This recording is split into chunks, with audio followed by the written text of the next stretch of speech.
Opisyal na. Inanunsyo ng Iranian state media na si Ayatollah Ali Khamenei, ang diktador na namuno sa Iran ng mahigit 30 taon ay patay na. Nagdeklara ang rehimen ng 40 araw ng pagluluksa at 7 araw na holiday. Pero sa kalsada ng Iran, nagdiriwang ang mga tao, hindi nagluluksa, sumasayaw, nagwawagayway ng bandila, at nagsisigawan sa kalsada ng Tehran, Fars, Nuradabad, Karach. Ito ang sandaling hinintay ng mga Iranian ng mahigit 30 taon. Hindi agad susuko ang rehimen nang walang madugong labanan. Nagsimula na ang totoong laban para sa kinabukasan ng Iran. At bukas ang puwang ng kapangyarihan. Magsisimula ang kwento sa opisyal na broadcast na nagbago ng kasaysayan. Pakinggan ito. Totoo, galing tayo kay Allah at babalik din sa Kanya. Nagdadalamhati ang dakilang bansa ng Iran sa pagpanaw ng kagalang-galang ng dakilang bansang Iranian at tagapanguna ng Islamikong Umma ang kanyang kadakilaan. Si Imam Khamenei ay umakyat sa pinakamataas na langit matapos malasahan ang matamis na nektar ng pagkamartir sa pinagpalang buwan ng Ramadan. Ilang oras na itinanggi ng Iranian media ang ulat ng Israel at US sa pagkamatay. Pero ngayon, wala nang pagtanggi. Ito ang anunsyo na nagsabi sa mga mamamayang Iranian na patay na ang kanilang pinakamataas na pinuno. Opisyal na kumpirmasyon mula sa pambansang telebisyon. Sa broadcast na ito, nangako ang rehimen ng isang paghihiganting hindi pa nakita sa kasaysayan ng Iran. Tatalakayin natin kung ano iyon sa ilang sandali. Ipapakita ko muna sa inyo kung paano tumutugon ang mga mamamayang Iranian. Magugulat kayo.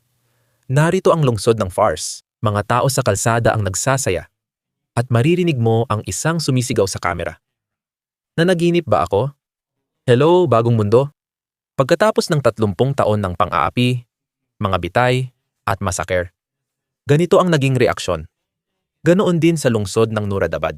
Ang mga tao ay nagwawagayway ng mga bandila at nagsisigawan. At pagkatapos, sa lungsod ng Karaj, literal na nagsasayawan ang mga tao sa metaporikal na libingan ng kataas-taasang pinuno. Namuno ang lalaking ito ng 3 dekada gamit ang ganap na kapangyarihan. At nang mamatay siya, nagsayawan ang kanyang mga tao habang pinapanood ng buong mundo. Narito si US Ambassador to the UN Mike Waltz na binigyang diin ang kabalintunaan sa harap ng delegasyon ng Iran. Pakinggan ang kanyang pahayag. Mariing tinatanggihan ng Estados Unidos ang katawa-tawa at sa totoo lang, isang kalokohan na pahayag na ang mga aksyon ng US ay hindi naaayon sa international na batas. Sa loob ng 47 taon, paulit-ulit na isinisigaw ng rehimen ng Iran ang kamatayan sa Amerika sa bawat pagkakataon. Sinikap nitong wasakin ng Israel, naglunsad ng tuloy-tuloy na kampanya ng karahasan at malawakang pagpatay. Ito ang may pananagutan sa sunod-sunod at walang probokasyong armadong pag-atake laban sa Estados Unidos at Israel, paglabag sa UN Charter at mga banta sa pandaigdigang kapayapaan at seguridad sa gitnang silangan.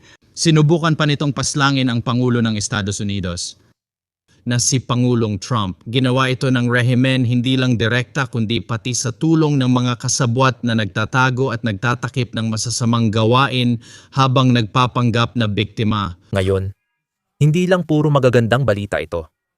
Gusto kong linawin. Sugatan ang rehimen. Pero hindi pa tapos. Hindi pa. Sa ilang mga lungsod, ang napaliligirang puwersang paramilitar na bahagi ng IRGC ay nagpapatrol na sa mga kalsada at hayagang nagpapaputok sa mga taong nagdiriwang. Ito rin ang puwersa ng seguridad na pumatay ng 10,000 Iranians noong Enero at aktibo pa rin ngayon. Tapat pa rin sila sa rehimen at handang barilin ang sibilyan. Ngayon, tuwing pinag-uusapan natin ang massacre na nangyari noong Enero, nililimitahan ang aming video dito sa YouTube dahil, ayon sa YouTube, ang pag-uusap tungkol doon ay hindi raw kaaya-aya para sa mga advertiser. Kaya, kung matutulungan nyo kami sa algorithm sa pag-click ng subscribe sa ibaba, malaking tulong yon.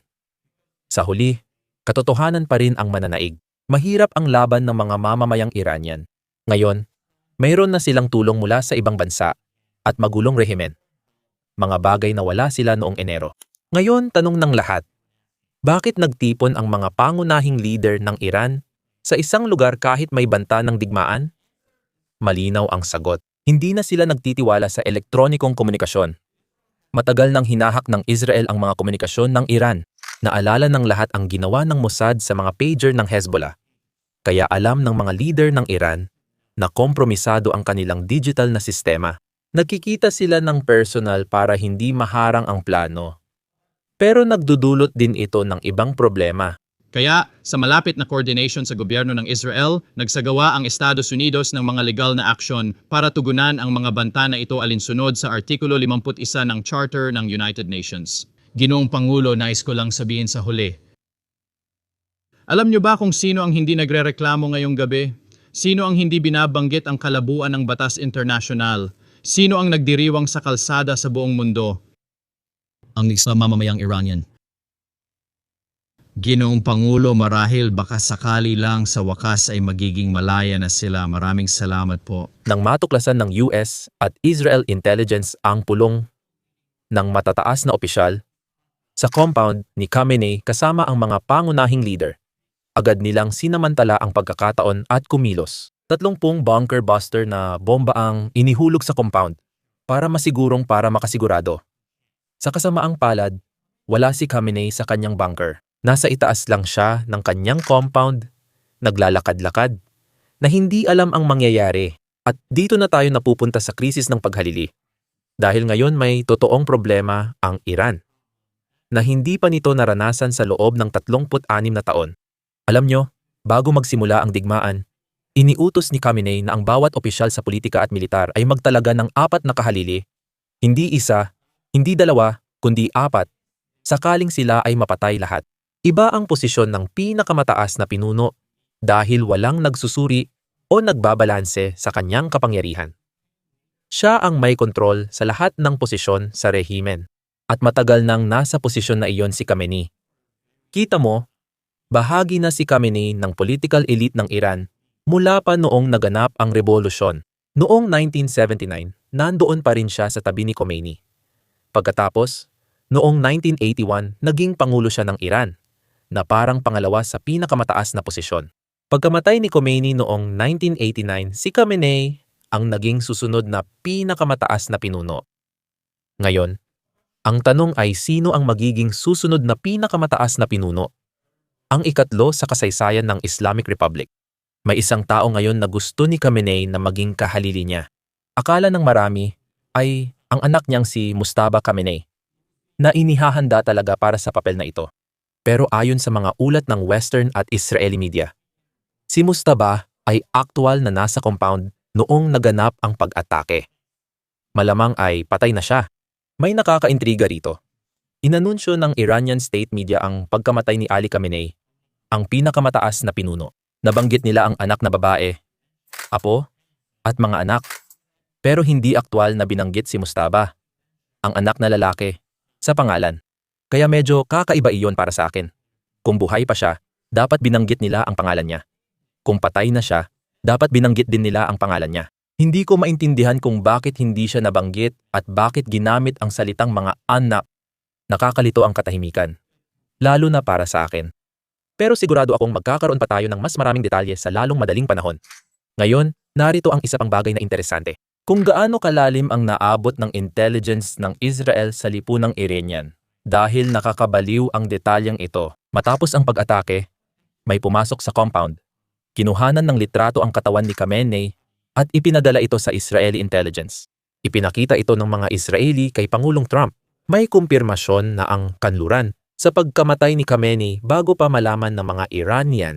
Ngayon, syempre, kailangan nating tandaan na sinadya ng Iranian media na itanggi ang mga ulat dahil gusto nilang hintayin ang umaga bago i-anunsyo ang pagkamatay. Iyan ay isang bagay na palagi nilang ginagawa. Marahil dahil sa relihiyosong dahilan o marahil dahil sa tradisyonal na dahilan. Hindi ako sigurado, pero malamang sinadya nilang maghintay. Alam na nilang patay na si Khamenei, pero gusto nilang hintayin ang susunod na araw bago mag-anunsyo. Gayunpaman, ipinapakita nito ang isang bagay. Ang antas ng pagpasok ng Mossad sa loob ng Iran ay talagang nakakabigla. Ngayon alam na natin ito dahil kamakailan ay inamin ng dating Pangulo ng Iran ang isang talagang nakakagulat na bagay. Pakinggan mo na lang. Patuloy ang pag-amin ni Mahmoud Ahmadinejad Sa isang kamakailang panayam, sinabi ni Ahmed Nikad na ang pinakamataas na opisyal ng unit sa loob ng Ministry of Intelligence ng Iran na responsable sa paglaban sa Israel ay isang ahente pala ng Israel. Yan mismo ang mga kinakaharap ng Iran. Kaya ngayon, ang tanong ay, sino ang namumuno sa Iran sa kasalukuyan? Ayon sa media ng Iran, sa parehong broadcast na nag-anunsyo ng pagpaslang kay Khamenei, sinabi rin na pansamantalang konseho ng pamunuan ang papalit sa kanyang tungkulin. Ang konsehong iyon ay binubuo ng 3 tao. Si Pangulong Peskazin, ang punong mahistrado ng hudikatura, at isang hukom mula sa konseho ng tagapag-alaga. Pansamantala nilang hahawakan ang mga responsibilidad ng kataas-taasang pinuno hanggang sa makapili o makahalal ng susunod. Ngayon, ang proseso ng pagpili ng bagong kataas-taasang pinuno ay medyo interesante. Demokratiko ito sa pangalan, pero sa totoo lang, hindi talaga. Hayaan mong ipaliwanag ko kung ano ang ibig kong sabihin. Mayroon ang Iran ng tinatawag na kapulungan ng mga eksperto.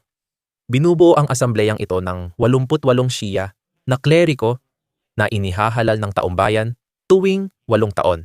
Ngayon, lihim na magpupulong at boboto ang konsehong ito ng mga kleriko para sa bagong pinakamataas na pinuno. Pero may twist. Demokratiko nga ang kapulungan ng mga eksperto dahil inihahalal sila ng taumbayan. Pero ang pinakamataas na pinuno ang pumipili kung sino ang pwedeng tumakbo.